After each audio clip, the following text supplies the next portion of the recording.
Viral হওয়া আমার কাছে 1 crore ব্যাপার। কলারটার দাম আছে বর্তমান প্রাইসে, এটার প্রাইস আছে অলমোস্ট 15 লাখ টাকা প্লাস। আর ইয়াররিংয়ের প্রাইস আছে হচ্ছে, ইয়াররিংয়ে আমার 5.5 ভরি আছে, এটা আপনার হিসাব করেন, এখানে আছে 12 ভরি।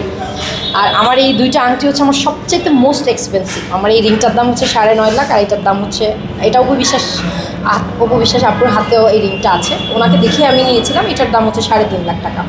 আরো টুকটাক আছে, এগুলো নাই বললাম, সব মিলে মোটামুটি 30 লাখ টাকারই আছে। আরো বেশি ভাইয়া, আরো বেশি। 1 কোটি টাকা না, 50-60 লাখ টাকা।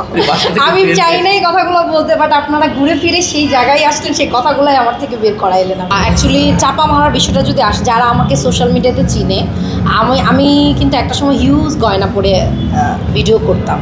লাস্ট 2 বছর ধরে এগুলো বন্ধ করে দিছি, কারণ দেশের অবস্থা ভালো না, জানেন।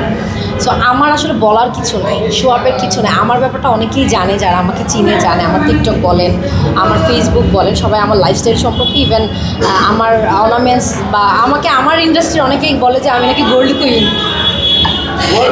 কুইন বলে অনেকে আমাকে। কজ আমি অনেক গোল্ড একটা সময় পড়তাম, লাস্ট 2 বছর ধরে পড়ি না, বিকজ দেশের অবস্থা ভালো না। তারপরে এখন একটু পড়ি কেন, আমার তো নিজের গাড়ি আছে, আমার রিস্ক মনে হয় না, মানে গণ্ডির বাইরে যাই না। সো আমার জোনের মানুষ আমাকে গোল্ড কুইন ডাকে। সো এটা কেন ডাকে, এটা আপনারা বুঝে নেন।